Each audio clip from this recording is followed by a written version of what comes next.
எல்லோருக்கும் வணக்கம். அடேங்கப்பா அப்படின்னு ஆச்சரியகரமாக இன்னைக்கு 146 பாயிண்ட் நிஃப்டி ஏறி இன்னைக்கு செப்டம்பர் 1ஆம் தேதி இந்த மாதத்தின் தொடக்கமே சந்தோஷமாக இருக்குன்னா அதுக்கு ரெண்டு முக்கியமான காரணங்கள் தான். ஒன்று, ட்ரம்ப் அவர்கள் பேசி வெளிவரக்கூடிய செய்தி என்பது ரொம்ப கம்மியாக இருக்குது. பாருங்கள், உலகம் எவ்வளவு அமைதியாக இருக்குது. ட்ரம்ப் அவர்கள் நல்ல விஷயத்தை பேசினா நல்லபடியாக ஏறும். மோசமாக பேசி விட்டார்னாக்கா கும்பான்னு கும்பா பாட்டு பாட வேண்டியதாக இருக்குது. ஸோ சமீபத்திய சில நாட்களாக அவர் எதுவும் பேசி அறிவிப்பு வெளியிடாதனால நம்மளுடைய நிஃப்டி இன்னைக்கு 146 பாயிண்ட் ஏறி இருக்கு. அது மட்டும் இல்லை, இன்னொரு மிக முக்கியமான விஷயம் என்னென்னா, நம்ம நாட்டினுடைய ஜிடிபி க்ரோத் ரேட் எதிர்பார்த்ததை விடவும் அதிகமாக வளர்ச்சி அடைஞ்சிருக்குன்னு போன வாரம் வெள்ளிக்கிழமை வந்த செய்தி. இருந்தாலும் அதையும் ஒரு பாசிட்டிவ் மொமெண்டமாக எடுத்து இந்த மாதத்தில் முதல் நாளே 146 பாயிண்ட் ப்ளஸில் இருக்குது. இப்போதைக்கு சில பேர்லாம் மனசுக்குள்ளே யோசிப்பாங்க, அடாடா கல்யாணம் ஆனோடனே அவர் எவ்வளவு உதவி செஞ்சார். அதே மாதிரி கணவன் நினைப்பாங்க, அடாடா நம்மளுக்கு எப்படி ஒரு மரியாதை, வாங்க போங்கன்னு எப்படியே கேட்கும்போது தேன் மாதிரி இருக்கே அப்படின்ற மாதிரி நினச்சிக்கிட்டு இருப்பாங்க. ஆனால் நாட்கள் செல்ல செல்ல கும்பா பாட்டு பாடிடும். அது மாதிரி நம்மளுடைய நிஃப்டி இப்போதைக்கு தொடக்கத்துக்கு இந்த மாதத்தில் 141 பாயிண்ட் ப்ளஸ் ஆகிருக்கான். கூட இன்னொரு ஜீரோ போட்டான்னா இந்த மாதம் முடியும் போது ரொம்பவுமே சந்தோஷமாக தான் இருக்கும். அந்த மாதிரி நடக்க போகுதா இல்லை கழுது தேஞ்சு கட்டெரும்பான மாதிரி அப்படியே ரிவர்சலில் போக போகிறானா அப்படின்றது இன்னொரு 30 நாள் கழித்து தான் தெரிய வரும். இன்றைக்கி கவனிக்க வேண்டிய முக்கியமான விஷயங்களில் நண்பர்களே, ரொம்ப முக்கியமான விஷயம் என்னென்னா, அமெரிக்கா இந்தியாவுக்கு எதிராக சில விஷயங்கள் அப்படின்றது எடுக்கும் பொழுது அது கூட யூரோப்பியன் யூனியனும் சேர்ந்துக்குதா. ஏன்னா அவங்க ரெண்டாவது மிக முக்கியமான புள்ளி. இப்போ கூட பாருங்கள், மறுபடியும் புதுசாக பெரிய பவர்கள்லாம் சேரும் பொழுது அதில் ட்ரம்ப் இந்த புட்டின் அவர்களுக்கு மிகப்பெரிய வரவேற்பு அப்படின்றது நம்ம கண்கூட பார்க்குறோம். 2 பேர் தான் ரொம்ப முக்கியமான ஆட்களாக இந்த எஸ்சிஓ சம்மிட்டில் இருக்காங்க. அதுலேயும் குறிப்பாக புட்டின் அவர்களுக்கு ராஜ மரியாதை கிடைக்குது. அவர் கூட எல்லாருமே பேசுறதுக்கு ட்ரை பண்ணுறாங்க அப்படின்றது நல்லா தெரிய வருது. அந்த வகையில் அமெரிக்காவுக்கு அடுத்தது பார்த்திங்கன்னா இந்த யூரோப்பியன் யூனியன் ரொம்ப பவர்ஃபுல். இப்போ கூட அந்த காசா இஸ்ரேல் சண்டை நடக்கும்போது அமெரிக்காலாம் பதறுது. நீங்கள் பாலஸ்தீனை இன்னொரு நாட்டை நீங்கள் அறிவிக்கிறீங்க, ஐரோப்பியாவை சேர்ந்த சில நாடுகள் அறிவிக்க போகுதுன்னு வச்சுங்களேன், உடனே அமெரிக்கா பதறுது, நீங்கள்லாம் என் நட்பு நாடுகள், கொஞ்சம் பொறுமையாக இருங்க அப்படின்ற மாதிரி பேசுகிறாங்க. ஸோ அதை போலவே அமெரிக்கா சொன்னாலும் கேட்காம இந்தியாவுக்கு எதிராக எந்த விதமான செகண்டரி சாங்ஷனும் கிடையாது அப்படின்ற மாதிரி இந்த யூரோப்பியன் ஃபாரின் மினிஸ்டர்ஸ் ஏதாவது ஒன்று சொல்கிறாங்கன்னு வச்சுங்களேன், அது நம்மளுக்கு பாசிட்டிவ் பாயிண்ட். அப்படி சொல்லாமல் ஒரு சைஞ்சக்கா பாட்டு பாடிட்டு அமெரிக்கா மாதிரியே செகண்டரி சாங்ஷன்ஸ் நாங்கள் அறிவிப்போம் இந்தியாவுக்கு எதிரானு ஏதாவது ஒன்று வாய் விட்றாங்கன்னு வச்சுங்களேன். ஸோ அடுத்தது நம்ம ரொம்ப முக்கியமாக ஷேர் மார்க்கெட்டில் இருக்கிறவங்க கவனிக்க வேண்டிய இன்னொரு விஷயம் என்னென்னா, இந்த யூரோப்பியன் ஃபாரின் மினிஸ்டர்ஸ் ஏதாவது பேசுகிறாங்களா, உக்ரைன் பற்றி பேசும்பொழுது இந்தியாவை கட்டுப்படுத்தணும் அப்படின்ற மாதிரி ஏதாவது பேசுகிறாங்களான்றதான் அடுத்து வரக்கூடிய நாட்களில் ரொம்ப முக்கியமான விஷயம். நண்பர்களே, இன்றைக்கி 3 முன்னணி செய்திகள் இருக்குது. 3மே மகிழ்ச்சி தரக்கூடிய ஒரு முன்னணி செய்திகள். என்சிசின்னு ஒரு ஷேர், அதுக்கு 788.34 கோடி ஆர்டர் கிடச்சிருக்கு. இப்படி இதுக்கு ஒரு 788 கோடி மதிப்பிலான ஆர்டர்கள் கிடைச்சதுனால தான் இன்றைக்கி இந்த பங்கு 2.5% ஏறி இருக்கான். இதில் ஒரு மிக முக்கியமான தகவல் என்னென்னா, இது 1% டிவிடெண்ட் கொடுக்கக்கூடிய பங்காகும்.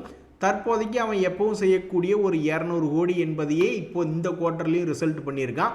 ஸோ தற்போதைக்கு 52 வீக் லோவில் ட்ரேட் ஆகி கொண்டு இருக்கக்கூடிய இந்த என்சிசி அடுத்தடுத்த நாட்களில் எப்படி இருக்கும் அப்படின்றது பொறுத்து இருந்து தான் பார்க்கணும்.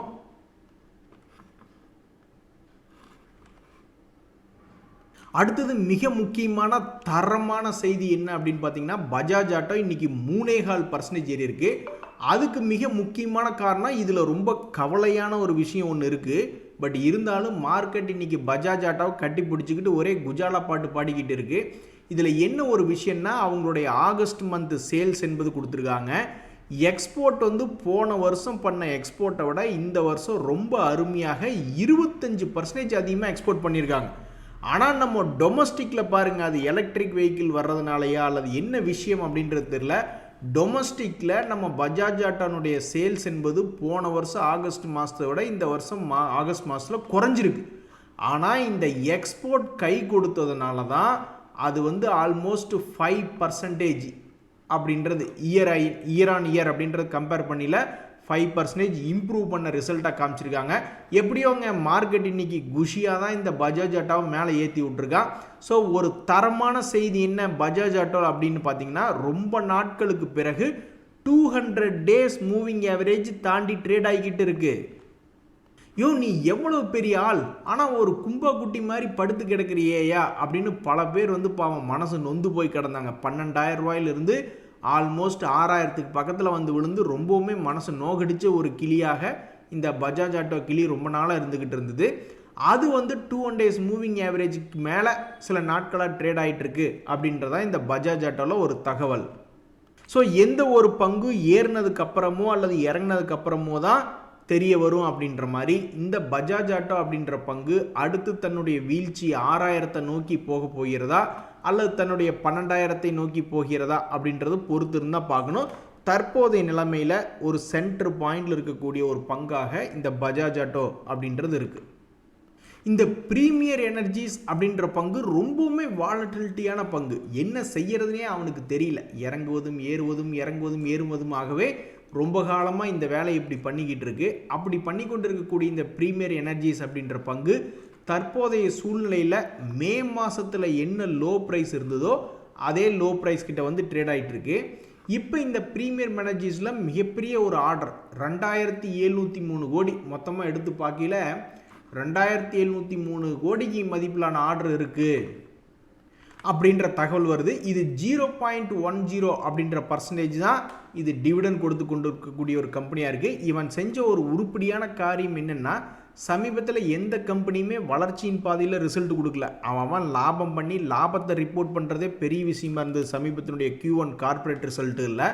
பட் இந்த பிரீமியர் எனர்ஜிஸ் என்பது போன ஒவ்வொரு குவார்ட்டரை விடவும் அதிகமாக இருக்கிறதுலே அதிகமான வேல்யூவாக 308 கோடி லாபம் என்பது இப்போ ரிப்போர்ட் பண்ணியிருக்கு. அப்படி ரிப்போர்ட் பண்ணிவிட்டு தற்போதைக்கு 52 வீக் லோ பக்கத்தில் ட்ரேட் ஆகி கொண்டிருக்கிறதான் இந்த பிரீமியர் எனர்ஜிஸ் அப்படின்ற பங்கு. அப்படி இருக்கக்கூடிய நிலைமையில் 2,703 கோடிக்கு ஆர்டர் கிடைச்சிருக்கு அப்படின்றதுனால பல பேர் பார்த்துட்டு இருக்காங்க. இதனுடைய சமீபத்தினுடைய ஹை 1,400, சமீபத்தினுடைய லோ 800. ஸோ இது எந்த பக்கம் போகுது அப்படின்றது காத்திருந்து பார்த்தா தான் தெரிய வரும்.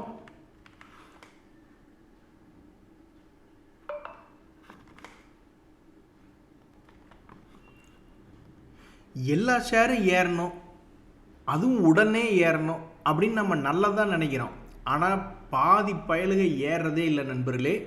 எவனாவது ஒரு 10 பேர் கீழே விழுந்து கிடந்தான்னா அதில் எவனாவது ஒருத்தன் தான் ஏறுறான். ஆனால் அந்த ஒருத்தன் ஏறதை பார்த்துட்டு தான் எல்லோரும் ஷேர் மார்க்கெட்டுக்குள்ளே வர்றாங்க. நீங்களே மனசில் கை வச்சு சொல்லுங்கள், சமீபத்தில் எத்தனை பேர் ஏறினானுங்க? NSDLன்னு ஒருத்தன் நல்லா ஏறினான், இந்த ஓலா எலக்ட்ரிக்னு ஒருத்தன் ஏறினான். அது மாதிரி கீழே விழுந்து கிடந்த பங்குகளில் இந்த ரேட் கெயின் ஒரு பங்கு, மிகப்பெரிய கடும் சரிவு அப்படின்றதுல இருந்த ஒரு பங்கு தான் இந்த ரேட் கெயின் டெக்னாலஜிஸ். எவ்வளவு பர்சன்டேஜ் இறங்குச்சு அப்படின்றது ஒரு விஷயம்.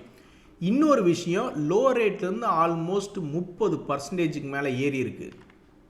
ஸோ இந்த பங்கு 50% என்பது 55% என்பது தன்னுடைய ஹையிலிருந்து கீழே இறங்கிட்டு ஒரு முறை மேலே ஏறி மறுபடியும் கீழே விழுந்து மறுபடியும் அதே 55% சப்போர்ட் எடுத்து மறுபடியும் ஏறி இருக்கான். ஸோ இந்த ரேட் கெயின் 2025 50% இறங்கிய பிறகு செஞ்ச வேலை என்ன அப்படின்னு பார்த்தீங்கன்னா 30% ஒரு முறை, மறுபடியும் அதே லெவலில் இருந்து இன்னொரு 30% ஒரு முறை. ஸோ இறங்கினதுக்கு ஈக்குவல் அப்படின்ற வேலையை பண்ணி வச்சிருக்கு. இந்த ரேட் கெயின் அப்படின்ற பங்கு டிவிடெண்ட் என்பது சுத்தமாக கொடுக்கறதே இல்லை. ஆனால் அதே சமயம் இது கடன் இல்லாத ஒரு பங்கு. சமீபத்தினுடைய குவார்ட்டர்லி ரிசல்ட்டில் லாஸ் மேக்கிங் அப்படின்றது அது பண்ணல. ஒரு 47 கோடி, அது எப்பவும் ரெகுலராக பண்ணுற 50 கோடி என்பது பண்ணிக்கிட்டு தான் இருந்தது. ஸோ இந்த பங்கு தற்போதைய ஏர்னிங் சீசன் முடிஞ்சதுக்கப்புறம் ஆல்மோஸ்ட் கணக்கு போட்டு பார்க்கல 30% என்பது ஏறி இருக்கு. இது மாதிரி எத்தனையோ பேர் லோ ரேட்டில் நிறைய பேர் பார்த்துருப்பாங்க. ஒரு உதாரணத்துக்கு ஏசிசின்னு ஒரு பங்கு இருக்குது, சன் டிவின்னு ஒன்று இருக்குது, தேஜாஸ் நெட்டு, நீங்கள் யாரை வேணாலும் எடுத்து பாருங்கள்.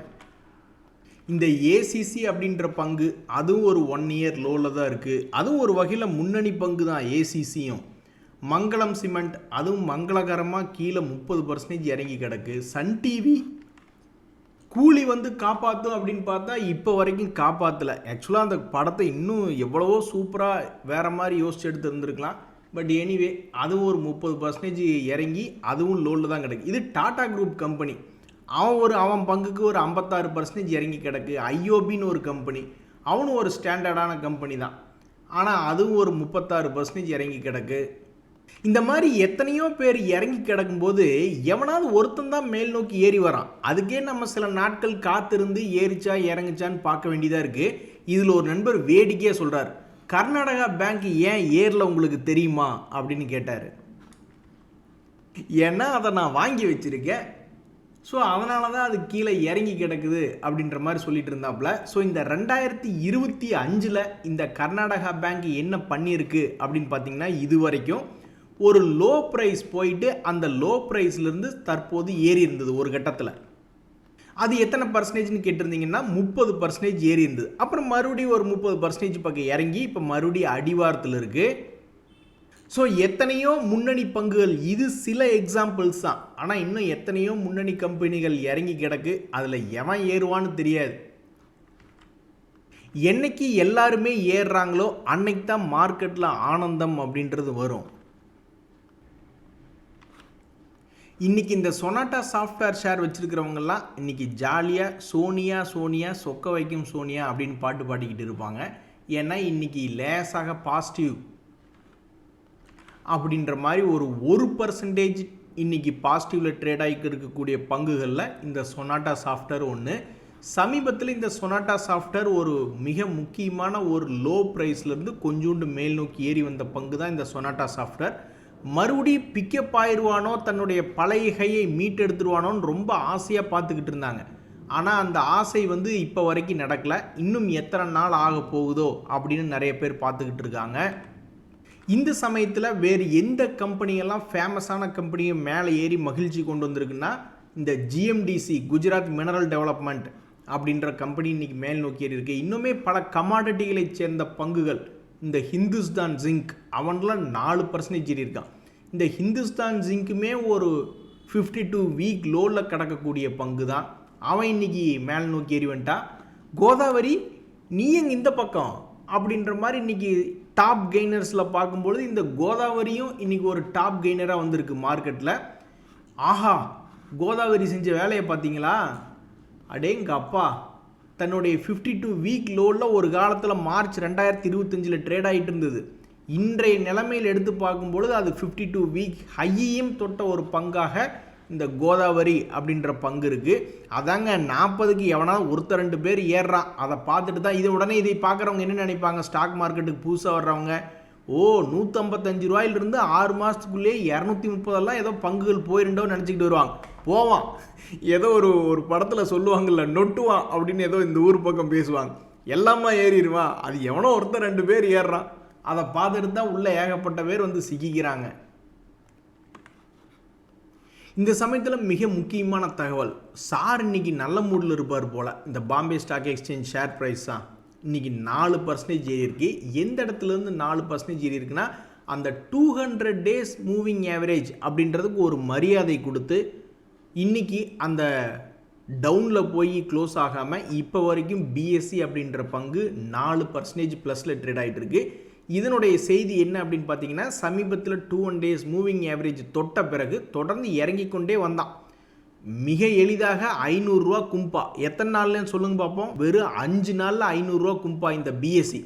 இப்படி தொடர்ந்து சரிவடைந்து கொண்டே வந்துட்டு இருந்த பங்கை அப்படியே கையை வச்சு தடுத்து நிறுத்தின ஒரு சக்தியாக 200 days மூவிங் ஆவரேஜ் அப்படின்றது இருக்குது. ஸோ இந்த பாயிண்ட்லேருந்து நீ ஏதாவது ரிவர்சல் போடுதா அல்லது இந்த ரிஸ்க் கண்டினியூ ஆகி அப்படியே டவுன்லேயே போயிட்டுருக்கா என்ன அப்படின்றது தெரில.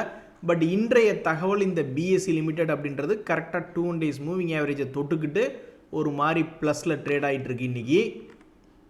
இதில் இன்னொரு மகிழ்ச்சியான பங்கு கிரானியூல்ஸ் இந்தியா அப்படின்ற பங்கு. இதுவும் ஒரு 1 year லோ அப்படின்ற லோவில் ட்ரேட் ஆகி கொண்டு இருக்கக்கூடிய பங்கு. அப்படி லோவில் ட்ரேட் ஆகிட்டு இருந்தவன் இன்றைக்கி பாசிட்டிவில் ட்ரேட் ஆனதுனால மார்க்கெட்டில் அதுக்கும் ஒரு பாசிட்டிவ் நியூஸ் அப்படின்ற மாதிரி வந்திருக்கு. இதில் க்ளீன் சயின்ஸ் அப்படின்ற ஒரு பங்கு, இந்த பங்குமே ரொம்பவுமே வாலட்டிலிட்டியாக 2025 அப்படின்னு பார்க்கும்போது ரொம்ப வாலட்டிலிட்டியாக இறங்குவதும் ஏறுவதும் மறுபடியும் இறங்குவதுமா இருக்குது. இப்படி இந்த ஷேர் ப்ரைஸ் ஆகிருக்கிறதுனால அடுத்து வரக்கூடிய நாட்களில் உன்னுடைய மூவ்மெண்ட் வந்து ரிஸ்க் தொடர்ந்து கண்டினியூ ஆக போகுதா, அல்லது உன்னுடைய ட்ரெண்ட் என்பது தடைப்பட்டு இப்போதைக்கு கீழே போயிட்டு இருக்கிற ட்ரெண்ட் என்பது தடைப்பட்டு ஏதாவது ரிவர்சலில் இது போக போறியா அப்படின்னு தெரிஞ்சுக்கிறதுக்கு மக்கள் ரொம்ப ஆர்வமாக இருக்காங்க. இந்த சமயத்தில் இந்த க்ளீன் சயின்ஸ் அப்படின்ற பங்கில் ஏதாவது ஒரு தகவல் இருந்ததுன்னா தெரியப்படுத்துங்க. தற்போதைக்கு இந்த பங்கில் டெக்னிக்கலாக என்ன ஒரு தகவல் அப்படின்னா, அது ஒரு லாங் கேண்டில் அப்படின்றது போட்டிருக்கு, அது ஒரு தகவல். அதுக்கப்புறம் இதனுடைய டிவிடெண்டு என்பது வரப்போகுது. நன்றி, வணக்கம்.